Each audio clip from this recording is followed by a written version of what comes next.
Mi hija me abrazó con una ternura que no veía desde que murió su madre. Susurró: «Solo por unas semanas, papá, para que descanses». Y detrás de la puerta de cristal, alguien ya cerraba el pestillo. La escuché reír por teléfono, y hablaban de mí. Y eso fue solo el principio. La habitación tenía vista al estacionamiento. El hombre que dormía a mi lado respiraba con dificultad por un tubo y murmuraba nombres que no reconocía. Una enfermera, demasiado joven para entender lo que significa quedarse solo, me entregó una bata y un horario. A las 8 desayuno, a las 9 ejercicios, a las 10 terapia grupal. Todo como en la escuela, pero sin un futuro por soñar. Empecé a pensar cuándo empezó todo. Tal vez cuando cancelé el viaje a Bilbao porque ella tenía exámenes, o cuando vendí mi moto para pagar su matrícula en Madrid, o quizás cuando dejé de tocar el piano, porque siempre tenía algo más urgente que hacer por ella. ¿Está cómodo, señor?, preguntó la enfermera al cerrar las cortinas. Claro, mentí. Nadie quiere parecer desagradecido cuando ya lo han dejado. El almuerzo era una papilla tibia que nadie terminaba. En la mesa, otros viejos hablaban de medicinas y funerales con la misma naturalidad que se habla del clima. Yo asentía, fingía pertenecer. Por la tarde nos llevaron a un salón con plantas artificiales. En una esquina, una mujer intentaba recordar el nombre de su nieto. En otra, un hombre dormía con la boca abierta, la baba colgando de su mentón. Me senté frente al piano cerrado. Pasé los dedos por la tapa. Nadie pareció notarlo. ¿Tiene hijos?, me preguntó una mujer arrastrando las palabras. Una hija, respondí. Ah, entonces usted tuvo suerte. No supe qué decir. ¿Tuve suerte? Tal vez sí. Tal vez no. Esa noche no pude dormir. La cama era dura y la lámpara parpadeaba cada vez que alguien abría la puerta. Cerré los ojos y pensé en la casa, en mi sillón, en mi rutina, en la taza de café que ella me dejaba en la mesa los domingos. Pensé que todo eso era amor. Ahora me parecía solo un ritual vacío para que no notara lo que planeaba. ¿Qué hago aquí? ¿Por qué acepté? ¿En qué momento dejé de ser el padre y me convertí en un estorbo? Me levanté a las 3 de la mañana. Fui hasta el baño, me miré al espejo. Mi rostro se había vuelto ajeno, como si lo hubiera dejado atrás hace años, junto con mi voz, mi música, mis sueños. Volví a la cama. No encendí la luz. En la oscuridad, respirando el aire espeso del geriátrico, supe que algo se había roto, y que ya no volvería a ser lo mismo. «Papá, es solo por un tiempo», dijo ella, «pero el tiempo tiene una forma cruel de volverse definitivo». Al tercer día, ya conocía el sonido de cada rueda de camilla que pasaba por el pasillo. También sabía que el hombre de la habitación 212 lloraba cada noche, en voz baja, como si pidiera permiso para existir. No pregunté más. No llamé a mi hija. Ella tampoco llamó. Durante una de las sesiones de grupo, una terapeuta de voz chillona nos pidió que dibujáramos algo que nos hiciera sentir seguros. Un hombre pintó una iglesia, una mujer dibujó un perro. Yo simplemente tracé una línea recta en medio del papel. Cuando me preguntaron qué significaba, respondí: un camino que no lleva a ninguna parte. Algunos rieron. Otros no entendieron. Pero ella, la terapeuta, me miró con esos ojos vacíos de los que nunca han tenido que elegir entre su vida y la de otro. Esa tarde, en el jardín, me senté junto a un hombre que parecía ausente. Sus ojos fijos en el horizonte, como si esperara a alguien que ya no vendría. De repente, sin girarse, murmuró: mis hijos me vendieron la casa. Me trajeron aquí mientras firmaban los papeles. No dije nada, pero algo dentro de mí se quebró. Esa noche decidí revisar mis cosas: mi cartera, mi teléfono viejo, mi carpeta con documentos, el sobre que ella me había pedido firmar para el seguro médico. Busqué en cada rincón del texto. Letras pequeñas, términos técnicos. Pero encontré una frase que no había visto antes: autorización total para la gestión de bienes en nombre del titular. Sentí que el pecho se me apretaba. Corrí al baño. Me lavé la cara. Volví a mirar ese rostro en el espejo. No era el mío. Era el de un hombre que había vivido para otros, hasta desaparecer. ¿De verdad era incapaz de verlo antes? ¿O simplemente no quería? Recordé la última conversación con ella en casa. Yo le hablaba de vender un terreno que aún tenía en Navarra. Decía que quería por fin recorrer el norte, caminar solo, tocar el piano en pequeños bares. Ella sonreía. Me abrazaba. Me decía que eso podía esperar. Tú descansa primero, papá. Ella siempre sabía cómo decirlo, cómo hacer que pareciera que todo era por mi bien, y yo siempre decía que sí. Al día siguiente, fingí estar enfermo para no asistir a la sesión. Pedí quedarme en la habitación. Cuando se fueron todos, encendí el teléfono. Aún tenía acceso a mi cuenta bancaria. Pero algo no cuadraba. Faltaba dinero. Volví a leer los extractos. Transferencias extrañas. Pagos a una consultora, a una inmobiliaria. Entonces entendí. No solo me habían dejado allí. Me estaban usando. Yo era el recurso, el respaldo, el viejo útil al que ya no se necesitaba mirar a los ojos. Me quedé horas en silencio, sin moverme, sin llorar. La rabia no era como la imaginaba, no ardía, no explotaba, era fría, lenta, como una marea que sube sin aviso.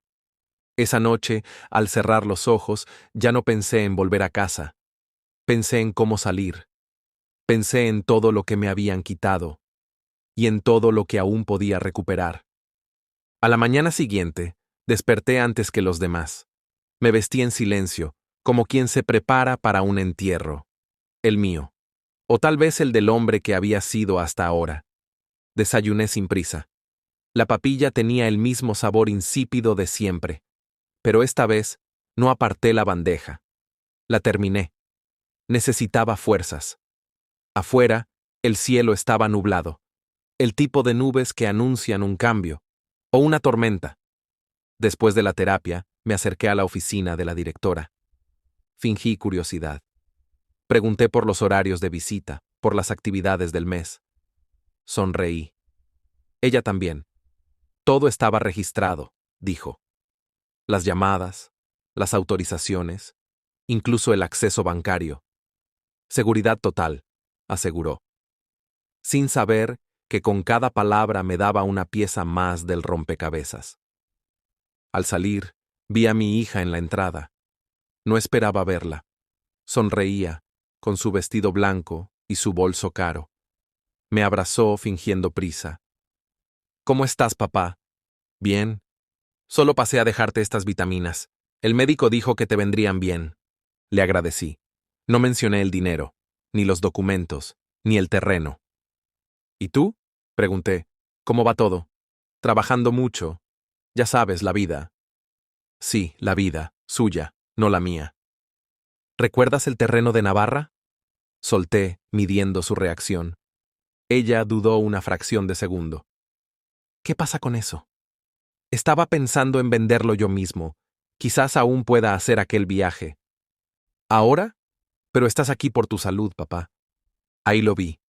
El miedo, no por mí, por lo que podía perder. Solo lo estoy considerando. Mentí. Ella sonrió de nuevo, más tensa. Haz lo que creas mejor. Yo solo quiero que descanses. Se fue rápido, demasiado. Esa noche hablé con Mateo, el enfermero más joven, un chico de mirada inquieta y corazón limpio. ¿Tienes acceso a Internet desde aquí? Pregunté. Sí. ¿Por? Necesito hacer una gestión, personal. Mateo dudó, pero asintió. Me llevó su tablet escondido. En el baño, abrí mi correo, busqué asesoría legal, contacté a un viejo amigo notario. No podía confiar en nadie más. Mandé mensajes cifrados, ocultos entre correos de cumpleaños y recetas. En 2 días, ya tenía respuestas. En 5, instrucciones precisas. En 1 semana, una fecha. Mientras tanto, observaba. A ella, a los empleados, a las cuentas. Aprendí a moverme como uno más. A fingir cansancio, a callar justo antes de decir lo que pensaba. Me volví invisible. El mejor disfraz. Un día, durante la caminata diaria, Mateo me susurró: «Lo tuyo ya está». Asentí. Me temblaban las piernas, pero no del esfuerzo. Era otra cosa, voluntad, o tal vez furia. Esa noche, antes de dormir, abrí la vieja libreta donde guardaba canciones y frases sueltas. Escribí solo una línea: «Ahora vas a escucharme». La dejé bajo la almohada. Nadie la leería. No aún. Pero era el inicio, el primer paso de algo que no tenía vuelta atrás. El plan era simple: desaparecer. Salir por la puerta trasera durante el cambio de turno, con la mochila pequeña que había preparado con ayuda de Mateo. Documentos, algo de dinero en efectivo, un mapa impreso, nada digital, nada que ella pudiera rastrear. Lo hice un jueves, justo después del desayuno. Caminé despacio, como si saliera a tomar el sol. Saludé al guardia con una sonrisa. Él apenas levantó la vista. Crucé el jardín, pasé por la lavandería, llegué al portón de servicio.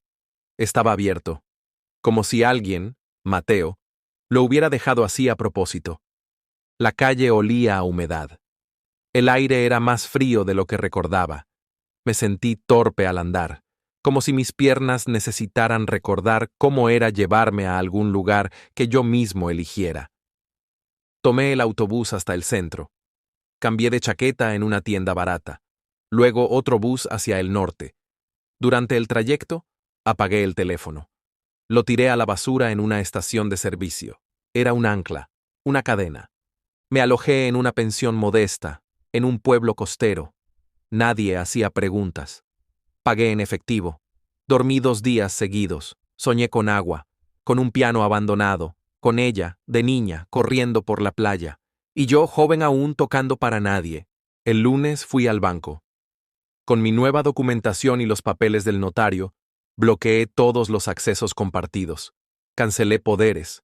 Recuperé el control. ¿Está seguro, señor?, preguntó el empleado al ver mi edad. Más que nunca, respondí. Después fui a ver al abogado. Revisamos las propiedades, las cuentas, el testamento. Hice cambios. Muchos. ¿Y los herederos anteriores? Que no queden. Por la noche, me senté frente al mar. Llovía. Dejé que la lluvia empapara mi ropa. Quise sentirla. Quise asegurarme de que aún podía. Pero algo dentro se quebró. No era liberación, era vacío. No me sentí fuerte. Me sentí traicionado por mí mismo. ¿Cómo pude dejar que me pasara esto? ¿Cómo no vi antes las señales? ¿En qué momento me convertí en un objeto útil, manejable, callado? Me miré las manos. Temblaban. Entré en una cafetería y pedí café solo. Una pareja joven reía en la mesa del fondo. Me observaban de reojo, como se observa a un viejo que parece perdido. Tal vez lo estaba. ¿Algo más, señor?, preguntó el camarero. Negué con la cabeza. Cuando volví a la pensión, vi que alguien había intentado llamarme por correo electrónico. Ella, varias veces, sujetos vacíos. Papá, contéstame. No entiendo. No respondí. Y entonces me quebré del todo. Me senté en el suelo. Lloré. No por ella, por mí, por todos los años callados, por todas las veces que creí que amar era desaparecer, por cada domingo en que le llevé el desayuno, pensando que con eso bastaba para que ella no se sintiera sola. Y fui yo quien quedó solo. Me miré al espejo del baño. Lo golpeé. Una grieta cruzó el vidrio como una cicatriz. Mi reflejo ahora tenía 2 mitades. Ninguna era mentira. Pero solo una podía quedarse. Al día siguiente no salí de la habitación. Apagué la televisión, cerré las cortinas. No por tristeza. Era algo más preciso. Una especie de contención. Como si mi cuerpo necesitara silencio para no estallar. Esa noche, soñé con un tren detenido en mitad del campo. Las puertas abiertas. Nadie a bordo. Yo caminaba por el andén, pero no subía. Me quedaba mirando los vagones vacíos. Algo en mí ya no quería seguir por las mismas vías. Al despertar, supe que el plan ya no era escapar, era reconstruir. Releí el Nuevo Testamento. No lo reconocía. Demasiado ordenado, demasiado frío. Llamé al abogado. Quiero cambiar la cláusula final. ¿Qué desea modificar? Todo lo que iba a dejarle a mi hija, ahora irá a una fundación. Niñez, música, educación, lo que no tuvo nadie para enseñarle a cuidar lo que importa. Hubo un silencio al otro lado. ¿Estás seguro? Absolutamente. Fui a caminar por el malecón. Vi a un grupo de niños tocando tambores con cubos de pintura vacíos.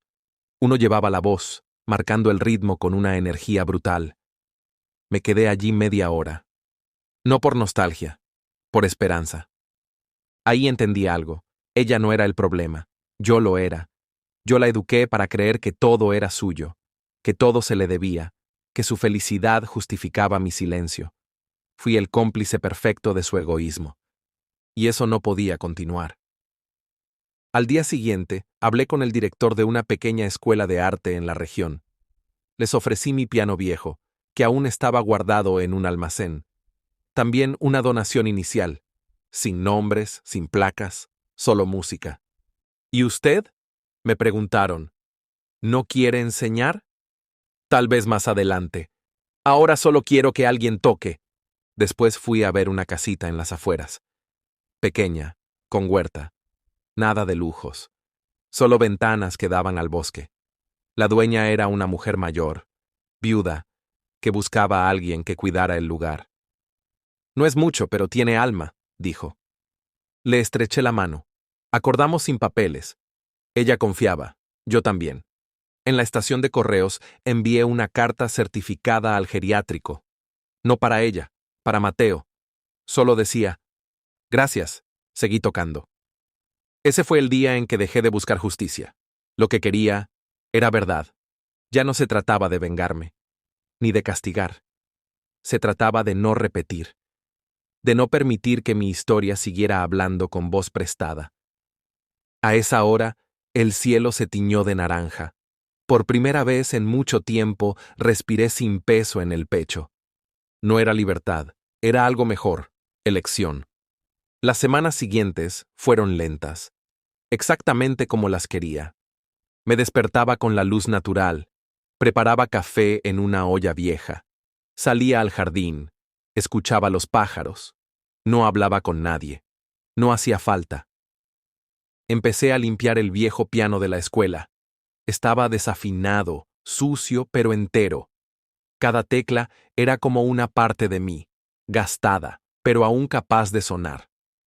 Un día, mientras afinaba, se acercó una niña. Tenía unos 8 años y las manos cubiertas de barro. ¿Puedo tocar? Claro, le dije, moviéndome a un lado. Golpeó las teclas al azar. Se rió. Yo también. Empezamos a vernos cada tarde. Ella traía amigos.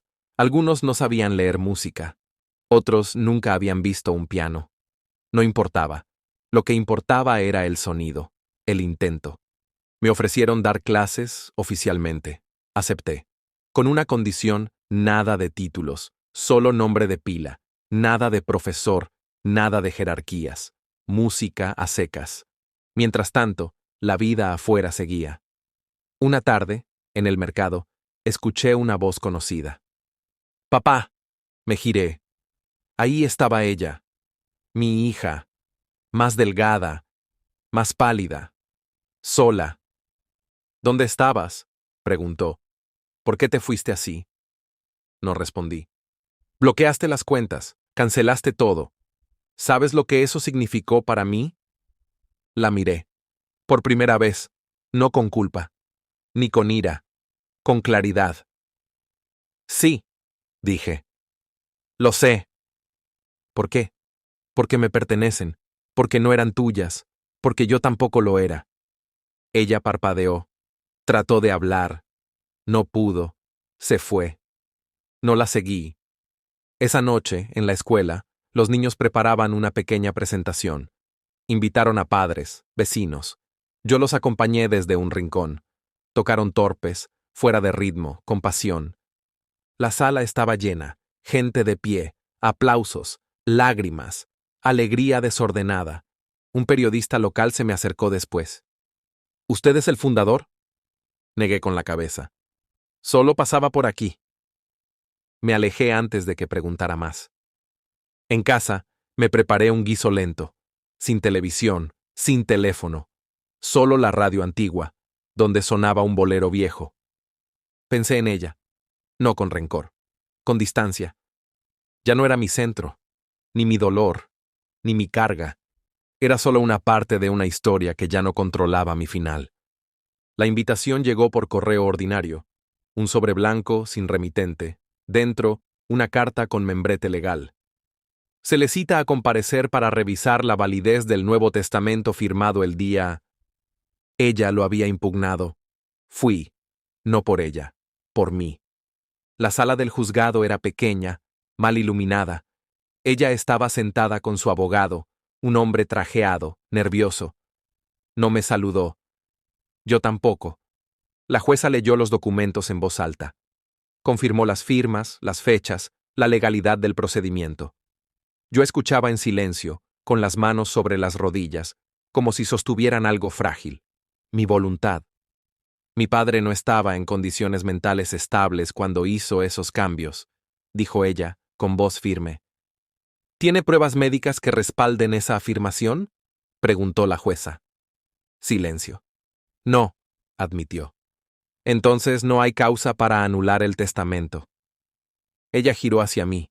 Sus ojos brillaban de rabia, o tal vez de miedo. ¿De verdad vas a dejarme sin nada? No te dejé sin nada, respondí. Solo no te di lo que no era tuyo. El murmullo en la sala se apagó. Nadie se movía. Todo lo hice por ti, murmuró. No, corregí. Lo hiciste por ti, usando mi nombre. La jueza cerró el expediente. El golpe del sello resonó como un disparo. Fuera del juzgado me esperaban algunos conocidos del pueblo. Uno de los niños de la escuela me abrazó por la cintura. Su madre me agradeció en voz baja. Mi hija salió sola. Nadie la siguió. Miró atrás una vez. Yo ya no estaba mirando. Esa noche volví a casa caminando. Lento, sin prisa. Al pasar por el río, vi mi reflejo en el agua. Viejo, sí, pero entero. No sentí triunfo, ni alivio. Solo el peso exacto de lo que ya no debía cargar. Volví a casa antes del atardecer. Preparé té. Afuera, la lluvia caía suave sobre la tierra. Encendí una vela. Abrí el cuaderno donde solía escribir melodías. No añadí nada. Solo cerré los ojos y escuché el silencio.